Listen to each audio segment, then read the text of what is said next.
Welcome.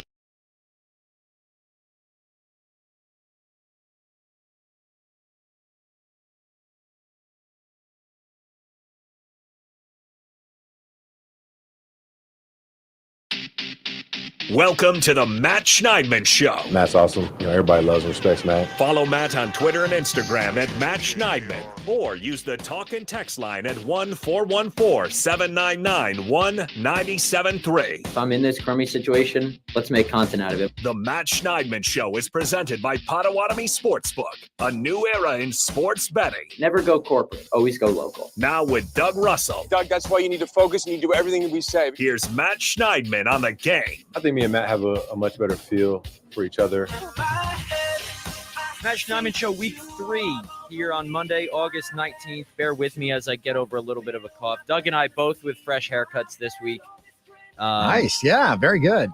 Mine's taken down a little bit more than yours, but you look good. We're going to recap whatever we watched last night. You know how you kind of wake up after a long night of drinking? I didn't drink last night, but you wake up after a long night of drinking, you kind of fuzzy on what happened. It's kind of just a blur. That's kind of how it is for everybody who watched the game last night. Broncos 27, Packers 2. Where do we even start? I don't want to spend too much time on it because, as we'll get to with Bill Huber in the next segment, because of a story he wrote today, I think the game's relatively meaningless. Does it raise some questions about Green Bay's depth? Maybe. But they had 31 guys not play. Matt LaFleur was not happy about the effort, the grit, the desire of his guys, especially coming off Friday's joint practice, in which LaFleur said the Packers were humbled or humiliated. I forget which word he used exactly. But tape to learn from, for sure. It raises some questions about maybe the backup quarterback position. Kicker. Does Grant Dubose have a question mark next to his name now after he relatively came back down to earth following a standout Week 1 preseason game? We're going to touch on the relevant aspects of the game, and there weren't many as it pertained to what actually matters during the regular season, and that's the starters and probably some other guys on the depth chart. I understand there was, I think, one starter playing last night. That was Javon Bullard / Evan Williams, and then some other depth pieces, but not a whole lot to read into last night's game. And as I tweeted, the Packers are screwed if all 11 of their offensive starters get hurt at the same time. I think that's the biggest takeaway. Yeah, I think that there's some big question marks about whether or not they've got a not even a decent backup quarterback, but just a serviceable backup quarterback. I mean, that's one of the reasons that I think going into the game, a lot of people were intrigued to see exactly what Sean Clifford and or Michael Pratt had. And neither one of them looked great. Neither one of them even looked good for that matter. As I've said throughout the preseason, if you're just judging it by arm strength, and you can't judge a quarterback just by arm strength, Michael Pratt has the leg up. But I'm not sure exactly what Sean Clifford has shown that leads me to believe that should Jordan Love, God forbid, get hurt, that they've got somebody who is serviceable as a National Football League quarterback on any level. Haven't seen it yet. Right. And I think last night was a culmination of maybe what we've seen during camp. And I had someone on Twitter last night say, well, why is this the first time you're raising questions about the backup quarterback position? Well, I'm reporting on what Sean Clifford and Michael Pratt do every day that I see, and it hasn't been anything really inspiring. And if you're going to have a backup quarterback in this league that is high risk, high reward, that's fine. We've talked about it on here before. As long as they can make something happen. Sure, they might make you have a pit in your stomach every now and then, but if they can counteract that with a wow play, some fireworks, then it's worth it.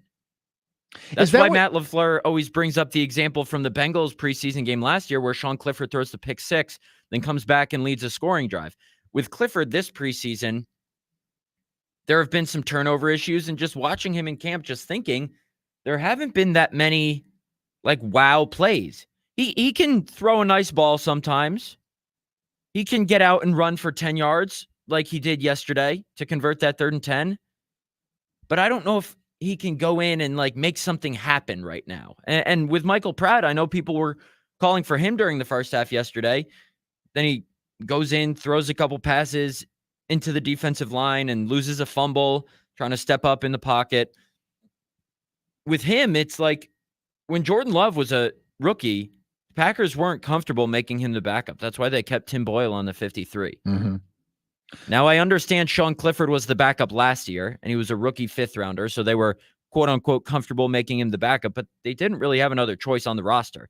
Right now, between Clifford and Pratt, I'd assume, since Michael Pratt hasn't differentiated himself from Sean Clifford, or vice versa, they're probably more comfortable keeping Clifford over Pratt, just because his knowledge of the offense, Pratt's a rookie, and because if you're going to cut one guy, you always have to consider, now I'm not saying this is likely, you have to consider a division rival who's quarterback needy. There's one who just lost their starting quarterback for the season, claiming a guy or signing him because he knows the entire offense of one of your division rivals. It's just something worth considering. So all those things considered is why I still had Sean Clifford on my 53 this morning and Michael Pratt not on it. But then I think it's fair to ask the question whether Goody's starting to snoop around maybe some trade markets or the waiver wire, what he expects on there, or free agency. You just never know. See, what I want in a backup quarterback is somebody, I don't need the high risk, high reward type of guy. I need somebody to honestly just manage the game. I just want somebody who's not going to screw up. That's, I think, what an NFL backup quarterback, if you've got one that's serviceable, that's fine. I don't need the guy who's going to make the spectacular play. I need the guy who's not going to mess it up for everybody else. And I don't think the Packers have that right now. So you would rather a guy who's more conservative than a guy who's high risk, high reward? 1,000%. I want Matt Flynn, you know? But Tom Clements is comparing Sean Clifford to Matt Flynn. And Sean Clifford's not a conservative guy. When Matt Flynn was the super sub who could just come in and manage a game. And I think that was fine. That was good enough because when you're comparing him against Aaron Rodgers, the starter to the backup, Aaron Rodgers was the guy who's making he didn't make a lot of risk, but he made a lot of spectacular plays. When Matt Flynn went in there, it wasn't to make the spectacular play. It was to not screw it up for the 10 other guys that he was playing with on the field. And to me, that's, if you've got somebody that you've invested as much into your quarterback as the Packers have, because they've had, 2 Hall of Famers and they hope they're going to develop another one. They've certainly put their money where their mouth is when it comes to Jordan Love, and they put draft capital into that, and they put 3 years of him as a backup quarterback, now groomed as the starter and with a successful first year as a starter. You put all of that into your quarterback.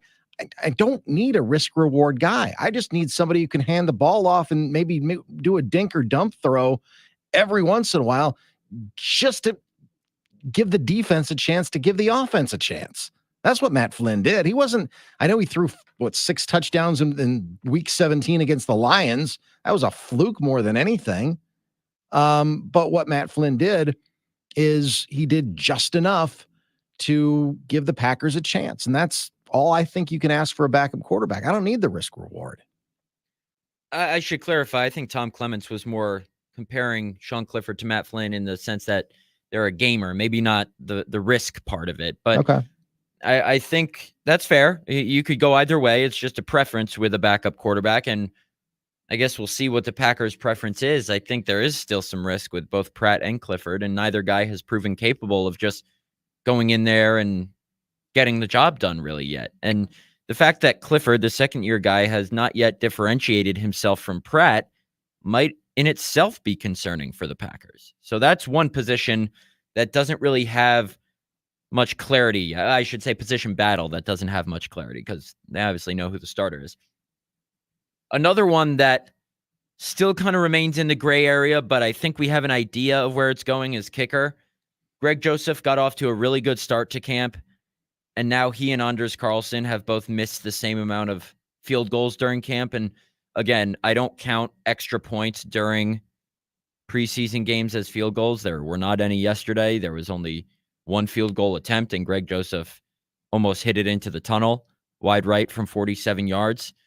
That's another side effect, as Kevin Harlan and John Kuhn were saying on the broadcast last night, of the offense not getting anything going, was you didn't get any chances to see these 2 kickers in a kicker battle take in-game kicks, which was not great. but they both made both of their kicks during joint practice from distance. And now they're kind of neck and neck in the low 80% with that one tornado wind day, maybe cutting them a little bit of slack. And I still think they're going to go with Carlson. I've said all along, as you all have heard me say, I think Joseph would have needed to blow him out to win the job, and that hasn't happened, and I don't see that happening in the next week or so, because that's all they have left. One practice Tuesday. I don't know if they have one Wednesday, joint practice Thursday against the Ravens, then the game Saturday, then cut down day Tuesday. So do they look on the waiver wire for a kicker or free agency for a kicker along with a backup quarterback? Or do they stick with Carlson and kind of go by the logic I've floated out there all along, that they think Bisaccia can help another one from the family kind of resuscitate his career? But it looked like for a time there that Joseph was the safer kicker. And even then I said I think they're going to stick with Carlson. And now they're kind of on the same plane, and it's kind of underwhelming for both. That's been a problem. I mean, I would love to see Rich Bisaccia be able to work his magic. I don't buy, as you know, the whole because one guy in one family did it, his brother's going to do it. And I bring up the Adetokounmpo brothers as perhaps an example of that. You've got one superstar and a bunch of guys that aren't. But you're right. I mean, Greg Joseph was the better kicker early in camp, but they are neck and neck right now. And neither one of them has been very good. Neither one of them has been spectacular by a long shot. Neither one of them has been, in my opinion, good enough. So I think next Tuesday, it's going to be an interesting day because you're going to see maybe some guys become available. And there's a lot of teams that have more than one kicker. I have not researched that, but I would assume that there are several teams that have more than one kicker that at least you have to take a look at and say, well, what has he done in his NFL career? Is he somebody that we should at least, bring in to take a look at? They've certainly kept looking at kickers throughout the entire offseason. So what's another one or two or three or four? Not that they're going to sign them, but at least, kick the tires on a couple of guys, because I don't think that I don't think they should be satisfied with what they've seen so far. And there's always surprises. Last year, I think most of us thought Pat O'Donnell would win the punter job. He didn't. He was the first cut, I believe, and Daniel Whelan took over, and we see kind of the punter he's grown into. He's had a nice camp by all means. I think even without watching him play, you can tell that because there hasn't been any competition brought in for him. Elsewhere, I think the offensive line is still an issue, and maybe some reserve pass catchers. Matt LaFleur, in the same breath that he critiqued the quarterback play last night, he said, as he often does when critiquing quarterback play, and it's kind of, I shouldn't say hard to tell, but you have to sort through when it's just coach speak and when he actually means it. And I think he actually meant it with Jordan Love, for example, early last season, when the protection is also an issue, when the pass catchers are also an issue. Like on Michael Pratt's 4th and 1 throw to Grant Dubose, that's Michael Pratt's fault. But I believe Sean Clifford had a 1st and 10 throw on a stop route to Dubose earlier, and Dubose just dropped it. Mm-hmm. So you can look at Sean Clifford's final numbers, but you got to look back to see how much pressure was he under. How much did his receivers help him out? Like the one play where he had to scramble out to the right. Sure, maybe the receivers didn't get open enough downfield, but Sean Clifford also can't take a sack for 11 yards on that play when he had ample time to throw it away. So it's always important to weigh the big picture. I think something Bill Huber is going to talk about when he comes on here after we get done having a healthy disagreement about his story today is the lack of offensive line depth. That's something he touched on in that story. The Packers always have good offensive line depth, whether it's with Josh Schneidman or Jared Valdir or to a lesser degree, Rick Wagner and maybe Billy Turner, even though I think Billy Turner was a starter those years. They always have a solid, foundation there. But this year, I'm not sure there's that same confidence. The starting 5, I think, is set with Rasheed Walker, Elton Jenkins, Josh Myers, Jordan Morgan when he is healthy, and I would anticipate he returns to 11 on 11 this week, and then Zach Tom. But after that, there still seems to be kind of that indecision on Andre Dillard, Kadeem Telfort, Caleb Jones.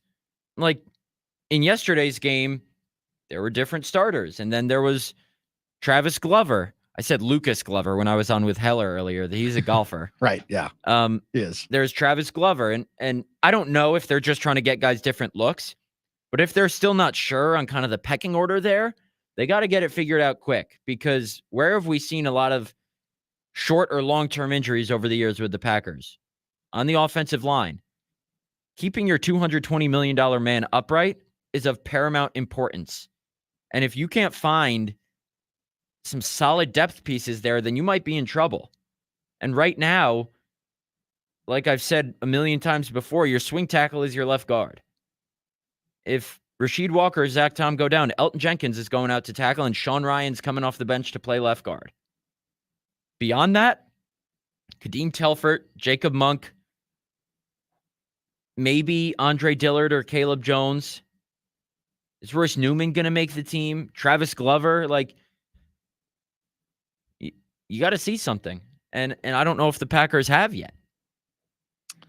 I don't think they have either. I mean, this preseason, I mean, it's one game, but, and I don't care about the final score or anything like that, but it's just such a poor showing on so many different levels that whatever good feelings that you had, and we've seen it during the course of training camp though, as well, when, certain guys that you thought might take a step forward just haven't taken that step forward, how the defense has been dominating every workout that the Packers have had so far this year. Pretty much. Just seems like one thing after another that it's like, is this offense, did we think the offense, maybe I'll put it that way, did we think this offense was better than it's truly going to be? I wouldn't say that. But I think in any training camp case, what I've learned in my now 6 years covering the team is just wait for the regular season. And sometimes it requires a couple games into the regular season to see what the team is truly made of. That's fair. But we're allowed to react. Sure. I was just asking the question, sure, too. On kind of a micro level of what we're seeing. And we're certainly going to do that after the break here with our next guest, Bill Huber. Let me read you the tweet he had this morning, kind of teasing his story. Or maybe he wasn't teasing it. He kind of just got right to the point. His tweet, hold on, give me a second here. I'm finding it, was the Packers lost 27-2 at the Broncos, and all the excuses are just that, excuses. Packers have some real problems. If you don't want to take my word for it, then take Matt LaFleur's word for it. I encourage you to read the whole story, which I did, and then you can disagree with it, because I still do after reading it. I was wondering if there was something I was missing, and I love Bill, but we're about to have some healthy discussion. We're going to do that after the break right here on the Matt Schneidman Show on The Game.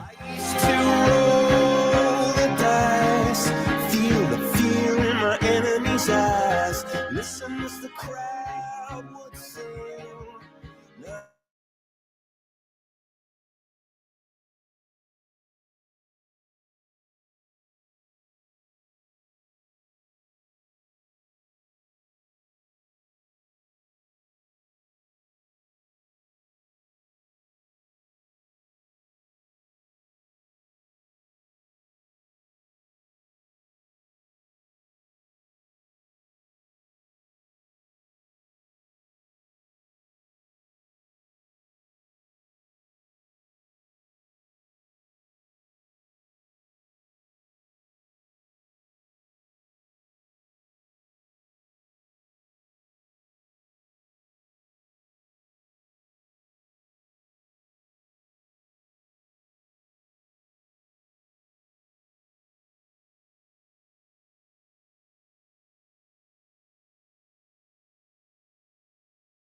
Matt Schneidman Show, Monday, August 19th, presented by Potawatomi Sportsbook. It's a new era in sports betting. And let me preface the discussion we're about to have by saying I love this guy. And, you know, I work with him every day, and I respect the work he does more than anyone. But when I saw the story he had this morning about why the Packers have some real concerns, I said, you know what, maybe I'm missing something. I gotta click on it. I gotta read it, because a lot gets lost in the headline, and I spend my life telling people to read the story for more context. And I read it, and I said, I still kind of feel the same, and I think that's okay. I think we're allowed to disagree here. So if you haven't read it yet, the story is up on Bill's site on SI, and the title is After Mile High Misery, Legitimate Concerns About Packers. Obviously, it's not about the score. It's about more than that. So, Bill, I want to give you the floor first. Not a lot of people liked kind of the premise of the story, but explain why you wrote what you did. Because Matt LaFleur was ticked last night. He wasn't ticked about the game. I mean, you were ticked about the game, but you were in Denver. I paid someone to watch for me. But they didn't. Let's start with this. The starters against the Broncos on Friday. Good, bad, mediocre. How would you put it? You were there. I would say good to start the day, mediocre in the middle, bad at the end. Okay, so I mean, he wasn't very happy about that, and he was hoping that they would rebound last night, obviously with the backups, and they got their butts kicked. And he just kept coming back to it, Matt. It'd be one thing to express your disappointment about the performance once, but he kept coming back to not the performance, but to grit and like all these intangible things and effort and looking yourself in the mirror, and we'll see what we're made out of. It was all these things. It was like he is legitimately ticked about this team. It seemed like a good launching off point to the story. There's a lot of hype around this team. I frankly haven't seen it in training camp, right? I mean, the defense has been good, but if the defense has been good and they go out to Denver and get waxed by Bo Nix, I mean, what do you make out of that? I wouldn't say they got waxed by Bo Nix. Well, in the the stuff I read, the 2-minute stuff, he beat the Pack. Anyways, whatever. He got into reasonable field goal range to potentially tie the game. So, but anyway, he's not. LaFleur's not happy with the team. He's not happy with how they responded. He's talking about all these intangible things. To me, that's a problem. I don't care about the score. The starters versus backups stuff only goes so far because it was starters versus backups for 2 series. So then the backups lost 17-2. The defense, even with the starters versus backup stuff, Green Bay's defensive line, those backups are going to play a lot against starting offensive linemen. And they got pushed around yesterday. There's just a whole bunch of things that beyond that was 27-2. It was just bad. It was kind of half of the floor coming back again and again. I think 4 different times he came back to the fact of grit and looking yourself in the mirror and all these intangible things that he's not happy about. Sure. No, I want to preface all this by saying I came back several times saying that training camp, like life, has peaks and valleys, and maybe they're in a valley right now, which is probably true. But I just took LaFleur's tenor kind of like, that's pretty interesting.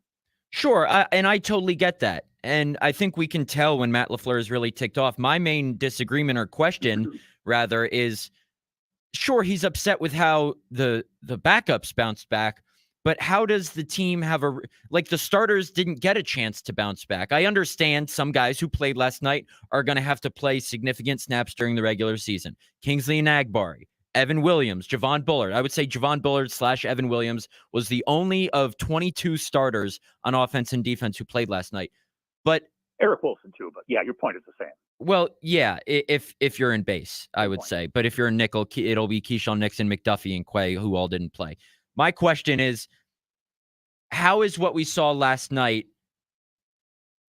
how does it rise to what you described as a real problem when there are 21 of 22 starters not playing? Sure, he can be disappointed with the effort they gave in the joint practice, but if we're going based off what LaFleur said last night, and that was he was disappointed in the response, and that was kind of the basis of your story, and I totally get that. He was disappointed in the response to Friday's practice. It's one thing if you have one lackadaisical, humbling session, but then to come back and do it in a game is another thing. It's concerning for the reserves, yes. But I just don't understand how you can extrapolate that and say this Packers team as a whole has real concerns when 21 of 22 starters didn't even have a chance to respond to the practice in the game last night. Because if those guys play, what if they go out and do really well? Then the team doesn't have a problem.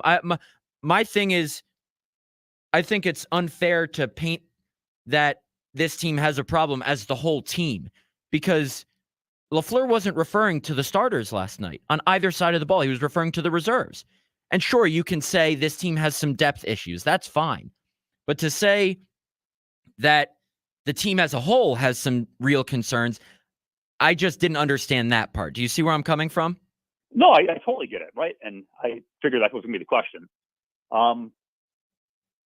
If they were if they'd have practiced really well on Friday and then they'd gotten crushed last night, I think it'd have been a different press conference. I think it was just disappointment spilling Sure. over. And I totally get it. It's just a one-off, right? Maybe it is, but I think at this point in the year, you want to see your guys starting to peak a little bit. I mean, not full-blown peak, right? But you got to start trending the right way, and they're not. Again, maybe it is totally a one-off, right? And your points can be right, and you very well could be. On the depth stuff, I mean, those guys are going to have to play at some point, right? Sure. I mean, this isn't the fantasy land of everyone's going to play all these games. You're going to have to play these backup linemen. The defensive linemen who you're going to be counting on didn't play very well. You're going to be counting on some of these guys who were not up to snuff last night. But you're right. If it's just a one bad practice, and then it's nothing. I think this week is going to be really telling, because the Ravens are the Ravens, right? And they take preseason games seriously, and that they're a championship caliber team like the Packers probably are. I would assume they will bounce back, because as you know, Matt, you've been around long enough that when the coach is ticked off about something, guys usually come back the right way. Right. And I think at the heart of this quote unquote disagreement here is, I think you're painting LaFleur's comments as a reflection of an issue with the team as a whole, while I'm saying it's probably more so the guys who played last night. And at the bottom line, regardless of what you think or what I think, it's 1 week. If it becomes 2 weeks, then it's okay. If it carries into the regular season with the starters, then it might be a concern. So we're not there yet. Nope. Let's talk about a couple specific things we saw last night. You know, we touched on the backup quarterback spot to start the show. Are you in the camp that you should want a backup quarterback like Doug is, who's more conservative, or like me, who you want a high risk, high reward guy who can maybe make something happen? Yes, he might make a mistake or two, but I use the example of Matt LaFleur and Sean Clifford, what he said about him in the Bengals preseason opener last year. He loved how he bounced back from that pick six. And that's kind of the high risk, high reward that we maybe thought we were going to get with Sean Clifford this preseason that we just haven't. So, A, do they have their backup quarterback on the roster right now? And B, who is it if they do? I'm doing a story right now about, I mean, the free agent market is terrible. I'm sure you've looked at it too. I mean, there's like no one out there. It's only Ryan Tannehill. Right, and Ryan Tannehill's not going to sign with the Packers. I mean, not right now. I mean, if you're Ryan Tannehill, why the hell are you going to sign with a team to go be a backup for somebody? Right. You want to sign with a team where there's a quicker path to be the starter in case of an injury or a poor play. Yep. So he's not coming here today. I would take the conservative guy if you think your defense is good enough to go win games. And, you know, by all the talk of everybody in the locker room and the coaches, this Jeff Hafley's defense is going to be really good. So if you trust your defense is good enough to win games and your special teams is good enough to not lose games, yeah, give me the quarterback because they're not going to screw up things too much. Now what about do they have either of those guys in the roster? I don't know. I mean, I would take Clifford between the two of them because he's got the longer track record. He knows the offense better. I would think there's a lot more harmony between him and the receivers than Pratt has at this point. So as mistake prone as Clifford has been, I guess I would probably take him if I need to pick one today. What about the kicker position? I've said all along, I think Anders Carlson will be the guy. I've never once thought it's going to be Greg Joseph. I said Joseph had to blow him away, and Joseph has really fallen back down to earth. He took a little bit of a lead there in the middle of camp, and now I think they've both missed the same amount of field goals during camp. I still think Carlson gets it. Now, whether it's because he's simply the better guy or Bisaccia thinks he can help turn his career around. Doug hates that I don't know if hates is the right word, but Doug kind of disagrees with the premise of Rich Bisaccia thinking he can turn the younger brother around. But I think inherently that might be kind of a thought in his head. Do you still think it'll come down to the wire? Or do you think, like I think, that it's pretty much decided at this point that Carlson's going to be the kicker? Yeah, I would agree with you, Matt, that it's Carlson. I was talking to an agent of a kicker the other day, and he just said the Packers want Carlson to win the job. So that's interesting. Which, I mean, I think we all kind of know that, right? He's a 6th-round pick. You've invested a lot of time into him. You went sink or swim with him last year. So yeah, I unless Carlson just screws the poocher this week, which I don't assume will happen, I think he'll be the week 1 kicker, and there'll be nonstop eye on the waiver wire. Now, let me ask you this, because you touched on this a little bit in your story, and I think it's one of the more interesting kind of depth position battles. For so long, this team has been really good at finding depth on the offensive line and finding guys on day 3 who become really good. Zach Tom, David Bakhtiari, who don't start their careers as starters, but rise into that role and really well not long after. Do they have adequate depth right now? I think you used the depth. I'm paraphrasing the line you used in your story. The depth of the Packers offensive line is like a puddle in the Sahara, AKA not very deep. I think they might have a solid starting 5 with Walker, Jenkins, Myers, Morgan, and Tom. But beyond that, I still think Elton Jenkins is your swing tackle. Beyond that, what do they have? A lot of wishing and hoping. You're wishing and hoping on Jordan Morgan, whether he's starting or being a gadget. I don't want to say gadget. That's the wrong word. A jack of all trades backup, or if Morgan starts and Sean Ryan's your guy in the middle for all those spots. I found it interesting last night, though, that Dillard played, I think, 14 snaps, and they took him out. And all those other guys who started played 30, 40. Royce Newman played them all. So it seems to me that that Dillard's won a job already. If they had to go play tackle tomorrow, I don't know what they would do, Matt. Jenkins is so good at guard. Man, that's a good question. I just kind of assumed all along that Dillard would be that emergency guy. Maybe you're right. But Dillard's played better, right? Don't you agree with that? After getting smoked by Rashawn Gary for the first week of training camp, I think he's performed better. Now, Zach Tom's faced Rashawn Gary for the last couple of weeks. I suppose maybe that has something to do with it, but I think he's been better. Sean, assuming they're going to give the starting job to Ryan at this point, Morgan's probably decent enough depth. I think you're probably okay because you might not have to play like one guy at a time. Like I had a long time line coach tell me a long time ago, if you have one bad offensive lineman, you're fine because you can double team and help out. If you have 2, then you're in trouble. So I think you can get by with those guys and probably be okay unless calamity hits and you have to really dive into the depth chart. You think Jordan Morgan's not going to start? He's got to get out there at some point. Right. So let's say, and we'll close on this. Let's say hypothetically Jordan Morgan returns to team drills tomorrow and gets a good week of practice, then a good week of practice again under his belt, even plays in Saturday's game.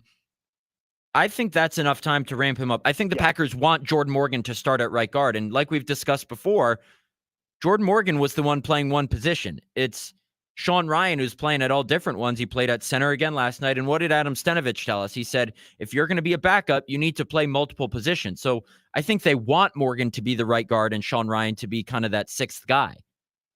Yeah, 100%. Yeah, 100% agree with that. You didn't draft a guy in the first round from the set. So if he's out there tomorrow and gets everything you said comes true, he'll be the week 1 guy. And then you got Sean Ryan for the 3 interior spots, and you got Dillard at tackle, and you probably feel like you're okay. You're crossing your fingers, but you probably feel like you're okay. Now, do you think there's any chance Kadeem Telfort beats out Dillard? And my question here is, Travis Glover ran with the 2s yesterday. So if your 3rd tackle is Elton Jenkins anyway, and you think Telfort and Andre Dillard are kind of on the same footing, and the decision is then between Travis Glover and Dillard for technically your third tackle, but realistically your fourth, since Jenkins will just slide out there if someone gets hurt. Do you think they just go with the guy they can develop instead of a veteran who's proven that, he's not all that reliable? I saw on the broadcast last night, they flashed his sack allowed numbers, and I think he had like 12 sacks allowed in 10 starts last year. He allowed the most sacks of any tackle in football last year. And he only started 10 games. It was unbelievable. I think that he's performed well enough, and they trust Luke Buckus to get him coached up. I think you go with Dillard because he's been there and he's done that, and he seems to be trending the right way. Yeah, but he's been there and he's done that not very well. Right. That's true. Look, nobody has tackle depth. I think you're happy that he's got experience and that he's trending the right way. And I think Travis Glover, people are going to watch him on film and think, I'm not so interested on waivers, and Green Bay can get him on the practice squad to develop him. Bet about $1. Okay, that's fair.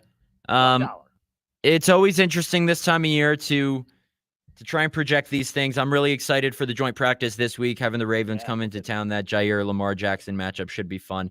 Appreciate you coming on and not clearing up, but clarifying what you meant. I think there are two sides to the story. I still disagree with you, but that's okay. We can still coexist and have healthy discussion. I wonder what Matt LaFleur thinks about it. I wonder if he says, Bill, you're an idiot, like you said you were last week. Or if he would say what he actually said, and Bill, you're not an idiot. That has to be Bill's intro when he comes on the show.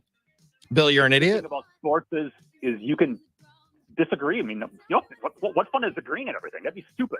It's true. Exactly. It's not wrong. All right. Thanks, Billy. All right, take care, Matt. See you tomorrow. It's always good to have some healthy conversation. Of course. Some healthy disagreement. I still wholeheartedly disagree with him. What's your take, Doug? Do you think the Packers have, based on last night and based on LaFleur's comments, a real issue, or do you think it's just the backups? I think it's a real depth issue, but I don't think it's a real issue. Okay, so I think that not to just agree with you, but when the coach, wants to light a fire underneath, some of his players, sometimes you do that in the media. Mm-hmm. Every coach that I've ever been around sometimes knows how to play it like that. And you just look at, who played last night and who didn't play last night. Most of the frontline starters, they were on sweats. So I do think they've got some depth issues at the positions that we've talked about. But I also am not necessarily all that concerned about the frontline guys. You just have to keep them all healthy. So Ryan Engel, Lee, you're up. Keep everybody healthy as best as you can. That's because I do think that there are some issues that maybe we didn't count on for this team going into the 2024 season. But, with the frontline guys, I think I like what we've seen so far. But again, it's real early and we haven't really seen them play more than 3 snaps, or at least the starting quarterback, who's the most important player on the field. So I'm not concerned about it. It's just something to keep an eye on. But yeah, the effort wasn't necessarily there. It was a terrible game to watch last night. It was just brutal to watch. And you wanted to see some growth with some of these guys that you don't get to see a whole lot of. And, we keep going back to the quarterback play. I mean, if you're going to cut Sean Clifford, I'm not telling the Packers what I think they should do or anything, but if they cut Sean Clifford tomorrow, it's like, okay, I haven't seen the growth yet. I haven't seen the growth that I would like to see from somebody who's been there, who knows the offense more. He's only been there 1 year longer than Michael Pratt. And I'm not saying that I prefer Pratt over Clifford. I'm just saying I don't see the upside yet for Clifford that I want to see the upside for when it's a backup quarterback who's been in the system for now, a little bit more than a year. You're going to need to save your opinions, Doug, because we got our final judgment segment presented by Habish and Rotier coming up after the break. I want you to think of something during the break. I got something in mind. We'll close up with that right here on the Matt Schneidman Show on the Game.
Doug, what goes great with an Iron Jock workout or watching your favorite sport? A drink tumbler. Now through September 2nd, when you buy just $50 or more, not only will Iron Jock take 25% off of your entire purchase, you'll also get their Iron Jock white tumbler for free. Just use promo code 25tumbler! Love a good tumbler. I don't know if the exclamation point's in the code or if the exclamation point's just emphasizing that you should use 25tumbler. I think it's just 25tumbler. I think it's probably just 25tumbler. Well, but they're just really excited about it. I think so. Pagel, who wrote the script, is like just really excited. Yeah, he's really excited. So go to ironjock.com for details. That's ironjoc.com. Now for another sponsored segment. It's time now for my final judgment, presented by Habush, and Rotier. Each week during the regular season and preseason, we're going to give our final judgment, an overarching thought on the game we just watched. And mine is the Packers are going to be just fine. Okay. Yes, the score was 27-2. Yes, there are some depth concerns. Yes, Matt LaFleur was not happy at all with how they responded to Friday's joint practice, what he called a humiliating showing or humbling showing. I still forget. I probably should have looked up what word he used, but it's the same thing. I think they're going to be just fine.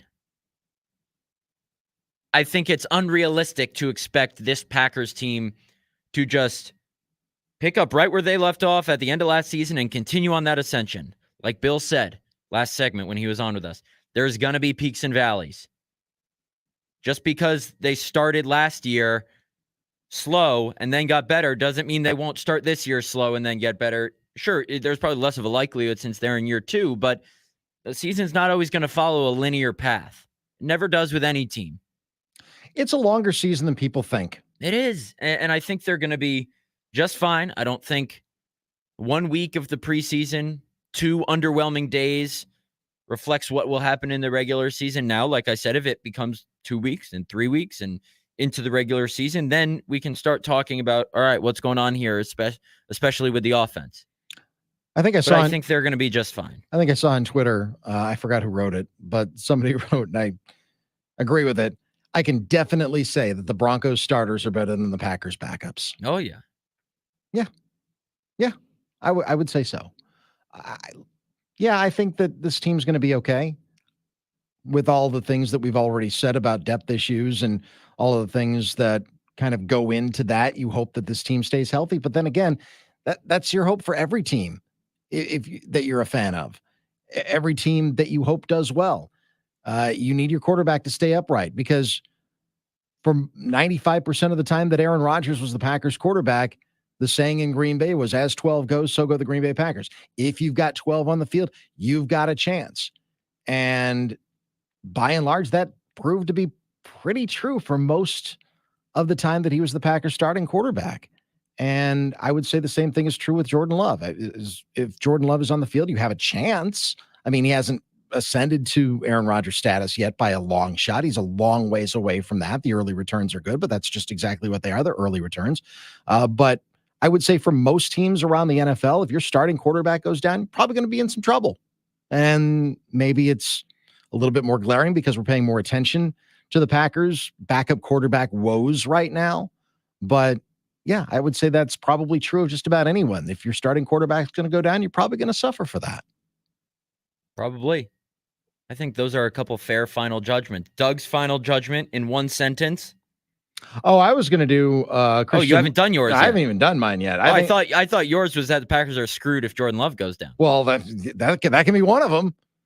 We need just one. We need a final judge. It's called final judgment, not final judgments. Okay. All right. Then I'll save my other one until next week because I want to see how this particular player does. Okay. Fair enough. So that's what they call a tease in the business. Packers are absolutely screwed if Jordan Love goes down. That's my final judgment. And mine is the Packers are going to be just fine, despite what we saw last night, because 31 guys didn't play, 21 of whom will be on the field starting week 1 in Brazil, most likely. And those were our final judgments presented by Habush, and Rotier. Now, hopefully someone who's listening to this show at 6:51 local time, I would imagine listens all the time if you're a devoted listener listening this late in the show. But you got to listen at the start of Wednesday's show. We got a big announcement coming. I'm teasing it. I'm not saying what it is yet. Okay. But it will be a big announcement Wednesday. Start of our evening. show? Start of this show? Our show. Okay. Start of this show. Got it. Oh, I got so excited that I knocked my headphones out. Got to put them back in. Okay, so I obviously I know what it is. So I often caution people when I say, well, is it going to be like this big announcement that is totally underwhelming? No, this one's worth it. This one's going to be worth sticking around for. I appreciate that. It is. I'll give a hint about what it's about. It's about a guest who will regularly be joining us. No, And by regularly, I mean once a month, once preseason, and then September, October, November, December. Who knows? Maybe we fit one in there in January if they make the playoffs. 20-minute sit-down interviews each week. Not each week, each month. That go more in-depth than what you get from this person anywhere. They'll be video recorded. So you'll see video clips online and popping around. It'll be audio recorded, both live on this show and in podcast form. So there's going to be plenty of ways to consume this. I think you guys will like it. I am also hesitant. This is just the writer in me in teasing things because there's always the chance they underwhelm and then it's like, oh, you just built it up. But we're in the radio business. I think it's different than being a writer. You got to tease it so people listen. And I think people will listen Wednesday, and I think people will be excited about what we have coming starting next week, I believe. Oh, starting already next week. Looking forward to that. Yeah, I mean, the season's almost here. We got to get one in training camp. No, you're right. That's true. No, like I said, I mean, oftentimes you see this, well, that's such an underwhelming. You teased us along for nothing. No, that's not this one. Trust me. Just trust me. I don't lie to you. I don't lie to people. It's one thing I can't do. I'm a terrible liar. Just terrible at it. You're not lying. And I'm not lying. You're not lying.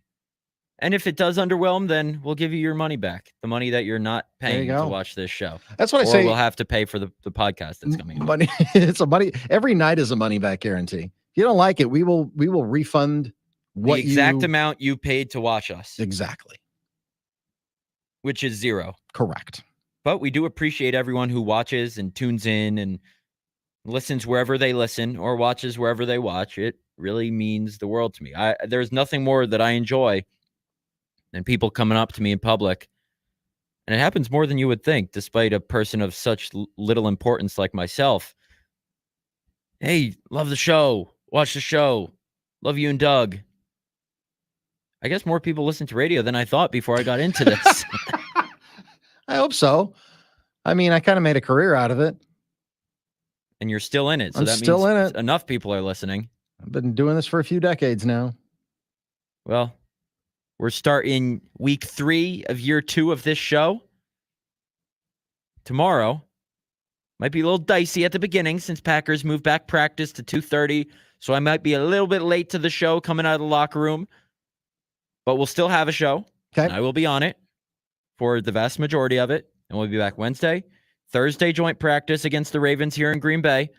Friday, Saturday, preseason opener. And then training camp's over and the season is here. We are less than 3 weeks from the regular season opener. We are 8 days from cut down day. I can smell it. Football season's almost here, Doug. First day at Lambeau, or the first game at Lambeau Field. I know it's a preseason game, but that's coming up against the Ravens on Saturday. Noon kickoff. Packers game day starts at 8 a.m. Yes. So, yeah, football's here, man. And follow Real Doug Russell on Instagram to see the studio he's doing it from at Potawatomi Sportsbook. Oh, it's so, you're not doing it from there because you're going to be at the game, obviously. Correct. Those are for road games. That's our home away from home when the Packers are on the road. Correct. Okay. I think I'm saying that right. Anyway, appreciate everyone listening today. We'll be back same time tomorrow. For Doug, I'm Matt. Adios.